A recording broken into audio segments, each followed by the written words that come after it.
The countdown to the Democratic National Convention is on. Within a matter of days, Chicago will be put to the test as thousands of politicians, tourists, and members of the media will descend upon the city. We have team coverage on the final preparations for the convention and important information for everyone. Tara Molina looking at how our public transit will handle the influx of people.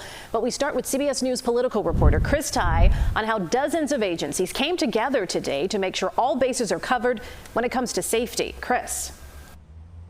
That's exactly right, Erica and Marie. We are talking about the big events this summer. Of course, the Paris Olympics. From a security standpoint, things went flawlessly. Pretty good for the RNC up in Milwaukee, too.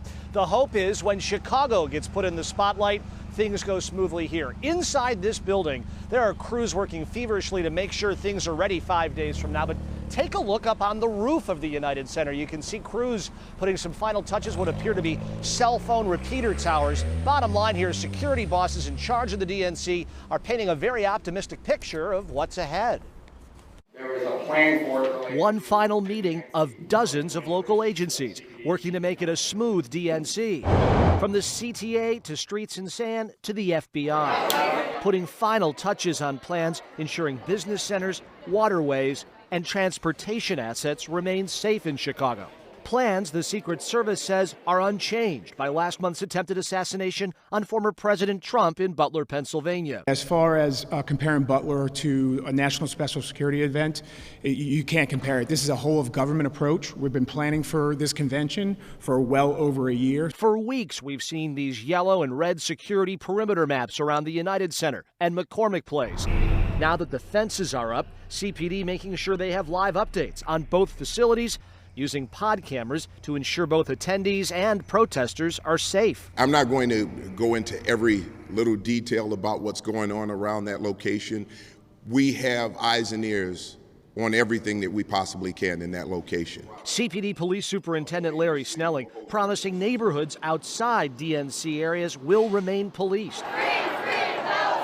And that protesters are encouraged to be seen and heard near the UC, but there are lines that can't be crossed. We want people to exercise their First Amendment rights. We will protect them while they're doing that. But we will not guarantee someone that we're not going to make arrests if they start to act violently or commit crimes. As questions linger over whether more migrant buses will be sent from Texas and how many protesters will descend upon Chicago, we wanted to know what concern point rose above the rest. What's the singular question you'd like to have an answer to today that we can't know until next week? Well, nothing gives me a pause. I think, there will be traffic delays, but that's Chicago. We always have traffic delays.